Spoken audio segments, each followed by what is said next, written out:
പടമാടാ. വേറും തല്ലിപ്പൊളി അഴുക്ക പടം എന്ന് പറയാം. വേറെ അഴുക പടം ഒരു വായിക്കും കൊള്ളത്തില്ല.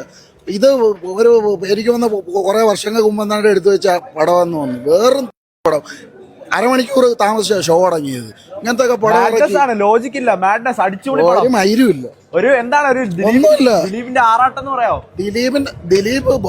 ദിലീപിന്റെ അടുത്തുള്ള സ്നേഹം കൂടെ പോയി ഈ പടം കണ്ടു കഴിഞ്ഞാൽ. വേറും തറപ്പടം ഇവിടെ. Comeback go back. ഈ കംബാക്ക് എന്ന് പറയണ്ടല്ലോ. ഈ പവി കണ്ടേല്ലേ? പവി കെയർ ടേക്കറും പോട്ടെ, നമ്മുടെ അദ്ദേഹത്തെ പ്രിൻസ് ആൻഡ് ഫാമിലി, ആ ഒരു പടം എല്ലാവരും കണ്ടതാണ്. അതോടെ തന്നെ അയാൾ കംബാക്ക് നടത്തി കഴിഞ്ഞു.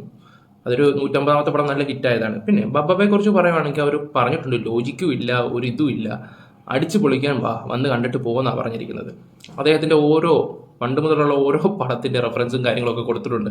സലിംകുമാറിൻ്റെ മീശമാധവൻ്റെ, പിന്നെ CAD മൂസ, പറക്കും തളിയ, എന്തിന് റൺവേയുടെ ചഞ്ചൽ വരെ അവർ കൊടുത്തിട്ടുണ്ട്. അതൊക്കെ തന്നെ മതി നമുക്ക് കൈയടിക്കാനും. പിന്നെ ഇൻട്രോയിൽ ഒരു ഫൈറ്റ് അതൊരൊന്നൊന്നര സംഭവം തന്നെയായിരുന്നു. പോരാത്തിന് നമ്മുടെ അമ്പാടി കുടമല്ലേ പാട്ടൊക്കെ വെച്ചിട്ടൊരു ഫൈറ്റും ഉണ്ടായിരുന്നു. അടിപൊളി, എനിക്കിഷ്ടപ്പെട്ടു. ഉള്ള കാര്യം പറയാലോ, ഞാൻ ഈ കഥ ഇതൊന്നും നോക്കിയിട്ടില്ല. കഥ അപ്പോൾ കുഞ്ഞൊരു കഥയാണ്. അതങ്ങ് നീട്ടി കൊണ്ടുപോയി ക്ലൈമാക്സിലാണ് അതിൻ്റെ കാര്യങ്ങളൊക്കെ സംസാരിച്ച് പോകുന്നത്. കാണാൻ പറ്റി. അവർ ഓൾറെഡി പറഞ്ഞിട്ടൊരു ലോജിക്കേ നോക്കരുത്. എന്തൊക്കെയാണ് ഈ ടേപ്പൊക്കെ ഉണ്ടല്ലോ, പഴയ കാസറ്റ് ഇടുന്നത്, എന്നിട്ടാണ് കഥ പറയുന്നതും അങ്ങനെയൊക്കെ കുറേ കാര്യങ്ങളൊക്കെ ഉണ്ട്. ഞാൻ അതിനെക്കുറിച്ച് കൂടുതലൊന്നും നിങ്ങളോട് സംസാരിക്കുന്നില്ല. നിങ്ങൾക്ക് ധൈര്യമായിട്ട് ടിക്കറ്റ് എടുക്കാം. ഓക്കെ, ഇനി ബാക്കി ഒരു വീഡിയോ ഞാൻ വെച്ചുതരാം പോസിറ്റീവായിട്ടുള്ള. ഇതുപോലുള്ള കുറേ എണ്ണം ഉണ്ട് നെഗറ്റീവുകൾ.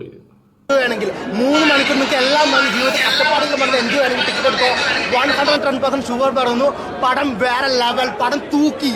ക്രിസ്മസ് തൂക്കി. 100% ഷുഗർ എന്തായിരുന്നു. വേറൊരു പടം ഇതിലും മികച്ച ചെയ്യാൻ പറ്റുന്നതാണ്. കാരണം ഇത്രക്ക് ലെവൽ ചെയ്ത് വെച്ചിട്ടുണ്ട്. എനിക്ക് തോന്നുന്നില്ല ഇതിൽ കൂടുതൽ ഇനി എന്തെങ്കിലും ചെയ്യാൻ പറ്റുമെന്ന്. കാരണം ഇത് അൾട്ടിമേറ്റ് ആണ്.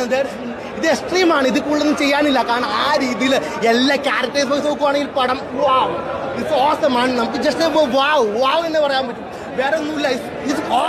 പടം ഇസ് ഓസം. ഓക്കെ, അക്സെപ്റ്റ് ചെയ്ത ആൾക്കാരുണ്ട്. അക്സെപ്റ്റ് ചെയ്ത ഒരുപാട് ആൾക്കാരുണ്ട് ഈ മൂവി. അപ്പോൾ ധൈര്യമായിട്ട് പോയി ടിക്കറ്റ് എടുക്കാം. ധൈര്യമായിട്ട് പോയി എടുക്കാം. പിന്നെ ലാലേട്ടൻ്റെ കാര്യം എന്ന് പറയുകയാണെങ്കിൽ ലാലേട്ടൻ്റെ പുതിയൊരു പടം വരുന്നുണ്ട്, ഋഷഭയോ, അതിൻ്റെ പോലും കൊടുത്തിട്ടുണ്ട്. എന്തുവാ, പാൻ ഇന്ത്യൻ സ്റ്റാർ ആവാൻ വേണ്ടി പോകണമെന്നുള്ള രീതിയിലാണ്. അപ്പോൾ നിങ്ങളൊക്കെ ഒന്ന് പോയി പടം കാണുക. നമ്മുടെ ലാലേട്ടൻ്റെ ദിലീപിൻ്റെയും പിന്നെ മ്യൂസിക്കിൻ്റെ കാര്യം പറയാമെന്ന് വെച്ചാൽ നമ്മൾ ഏറ്റവും കൂടുതൽ വെറുത്തൊരു മ്യൂസിക്കായിരുന്നു ഈ പടത്തിൻ്റെ.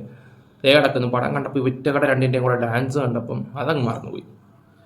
രണ്ടിൻ്റെ ഡാൻസ് ഒരു രക്ഷയില്ലാത്ത.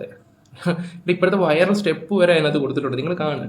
പിന്നെ ഇൻ്റർവെൽ ഓഫ് ഫൈറ്റ് ഉണ്ടല്ലോ, അത് കലക്കിയ സാധനമായിരുന്നു. പിന്നെ റിയാസ് ഖാന് എല്ലാം നല്ല അടിപൊളിയായിട്ട് വെടുപ്പായിട്ട് എടുത്ത് വെച്ചിട്ടുണ്ട്. എന്നുവെച്ചാൽ കഥ നോക്കല്ലേ, കഥയോ അതും ഇതും ഒന്നും നോക്കണ്ട, ചുമ്മാ പോയി എൻജോയ് ചെയ്തിട്ട് വരാം. അത്രേ ഉള്ളൂ പടം. ഞാൻ കൂടുതലൊന്നും പറയുന്നില്ല.